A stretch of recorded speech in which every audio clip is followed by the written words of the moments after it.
सुप्रभातं। मम नाम विमानः। श्रावणमासस्य पूर्णिमा इति रक्षाबन्धनस्य पर्व, किन्तु अस्मिन् दिने संस्कृतदिवस इति उत्साहेन आचर्यन्ते। अतः अद्य मम नवमी कक्षायाः मित्राणि संस्कृतदिनस्य कार्यक्रमः प्रदर्शयति। कार्यक्रमस्य प्रारम्भे संस्कृतवन्दना सरस्वती वन्दना इति नृत्यमाध्यमेन पश्यामः। जिनाची, भक्ति, प्रीति, सिमरना, जाह्नवी च स्वागतं करोति।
मम मित्राणि कालिदासरचितम् अभिनयः शकुन्तलम् इति नाटकस्य एकः प्रसङ्गः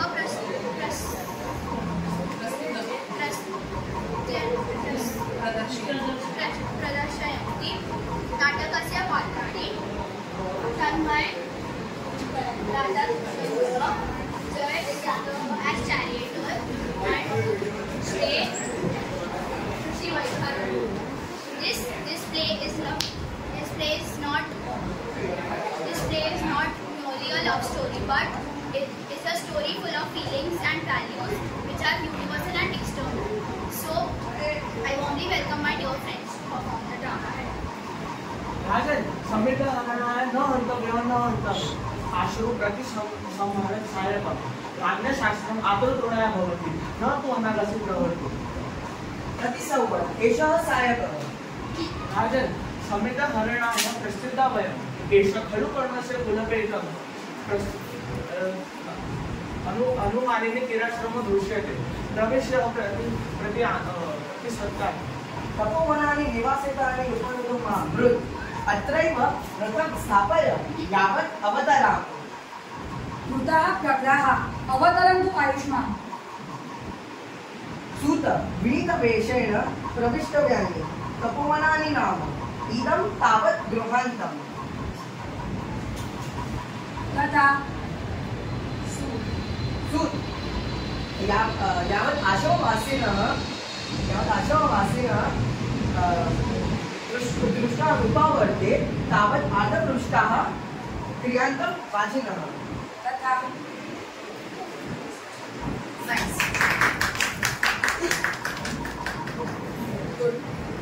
नमो नमः। मम नाम प्रीति।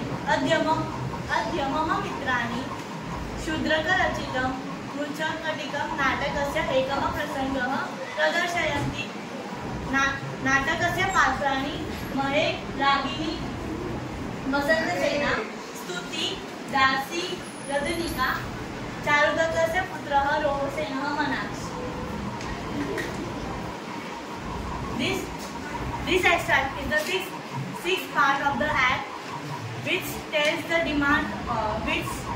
demand of Charudat's son Rohasen to Rajnika for a golden car to play with, which cannot be fulfilled as Charudat was then bankrupt. But Vasant Sena's timely arrival and fulfilling the child's childish demand is also a part of this play. So now, let's welcome my friends to perform this play.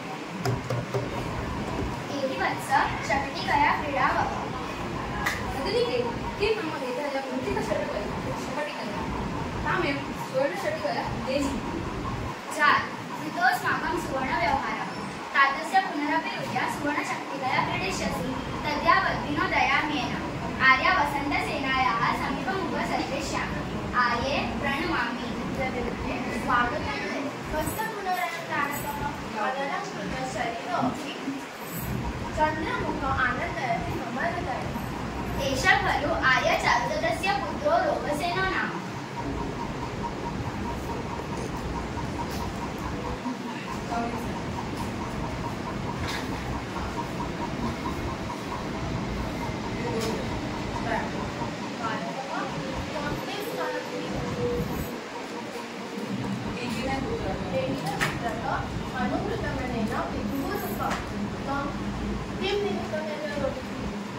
एतेन प्रतिवेशिकधारकस्य सुवर्णशक्तिकां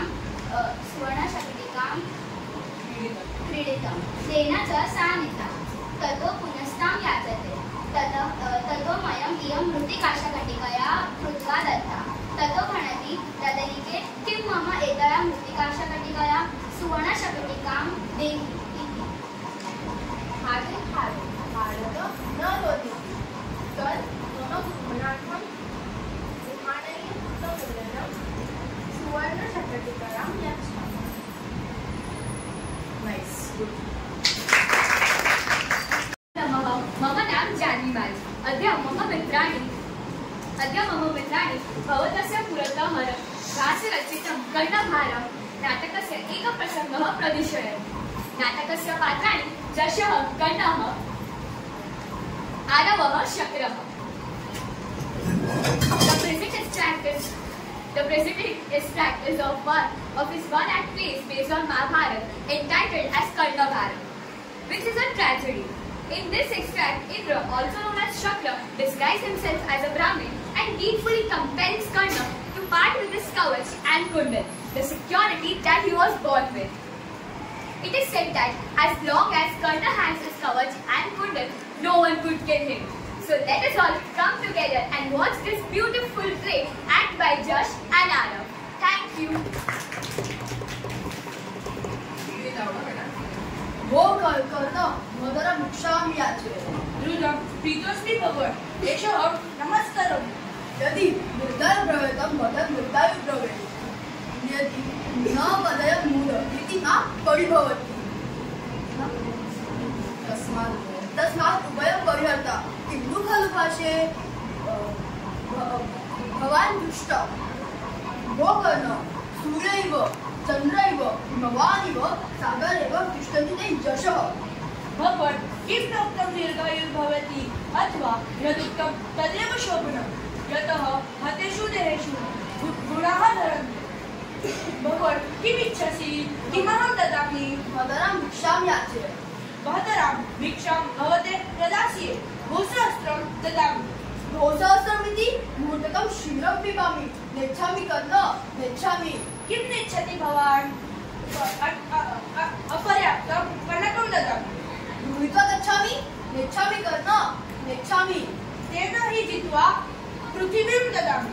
पृथिवीं किं करिष्यामि? नेच्छामि कर्ण, नेच्छामि। अथवा मच्छिरो ददामि। अभिया अभिया। न भेद्यम् अन्यदपि श्रूयता।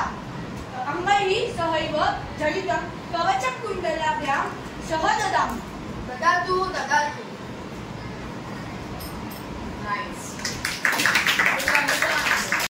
मम नाम जनका। मम मित्राणि भवतस्य पुरतः एकं नाटकं प्रदर्शयन्ति। नाटकस्य नाम अस्ति प्रतिपदं संस्कृतं। Sanskrit at every step.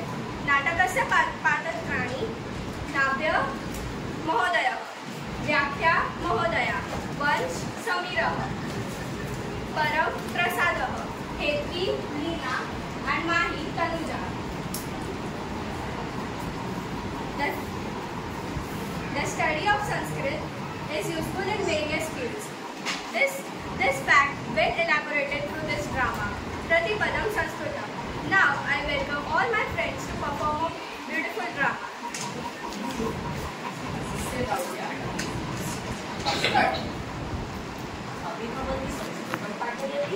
न खलु भवत्याः समीपे एकं सुभाषितसङ्ग्रहं दृष्ट्वा मया एव चिन्तितम्।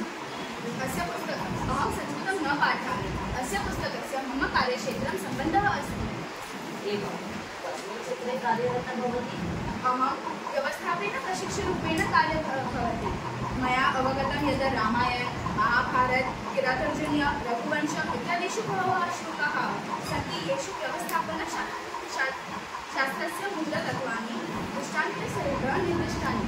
अतः मया पुनः एकवारं संस्कृतभाषायाः संस्कृतेः काव्यार्थं च अध्ययनं प्रारब्धम्। आश्चर्यम्। शालायाः अनन्तरं कृतं मया संस्कृताध्ययनं तदापि अधुनैव पुनः आरब्धम्। कथं? अहं वाणिज्यशाखायाः स्नातकः। विधिशाखायाः पदवी अपि प्राप्ता मया। साम्प्रतं बहुराष्ट्रीयसंस्थायां विधिविमर्शकरूपेण कार्यं करोमि। तदनुसृत्य कौटिल्यम्, अर्थशास्त्रं, याज्ञवल्क्यस्मृतिः इत्यादीनां ग्रन्थानां विधिवैगृभिः उक्तम्। आश्चर्यं। तन्त्रज्ञानस्य संस्थायां संस्कृतस्य उपयोगम्। अतः अधुना अहं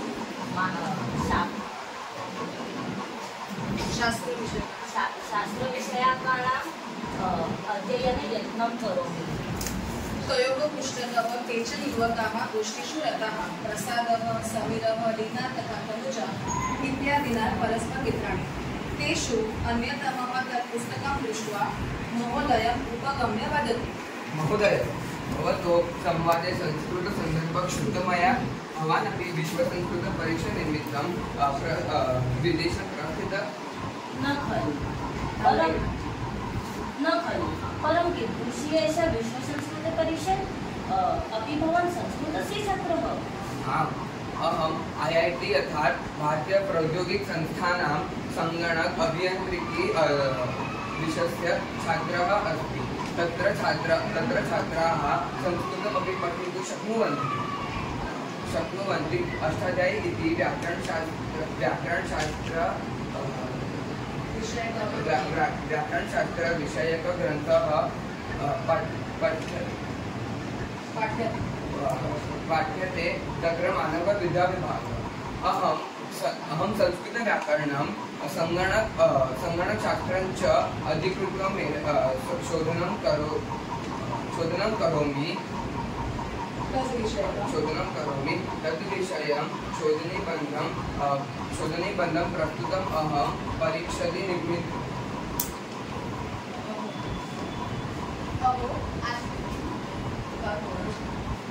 आश्चर्यं। तन्त्रज्ञानस्य स्थानं संस्कृतस्य महाविद्यालये संस्कृताध्ययनं केवलं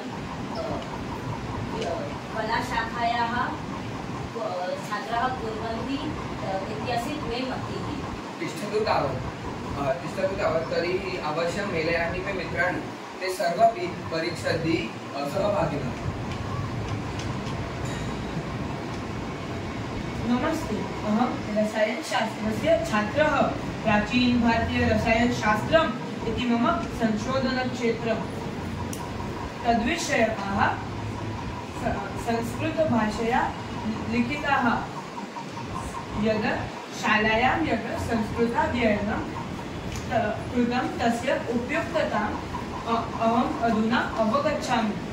अहमपि भाषाशास्त्री आदित्य बेङ्गलूरु इत्यत्र साफ्ट्वेर् क्षेत्रे भारतीयभाषाविश्लेषिकारूपेण कार्यं करोमि। संस्कृतस्य ज्ञानम् आधुनिकभारतीयभाषाणां विश्लेषणे अतीव सहकार्यं भवति इति अनुभवामि।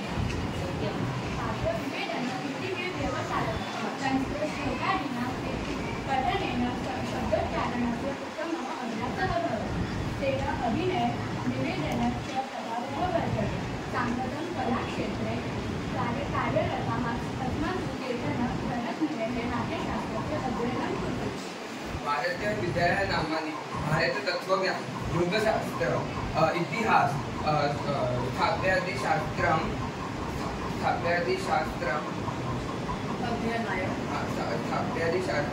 अध्ययनाय विदेशे अपि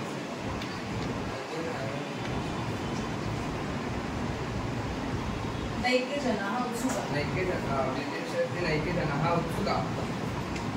जनाः उत्सुकाः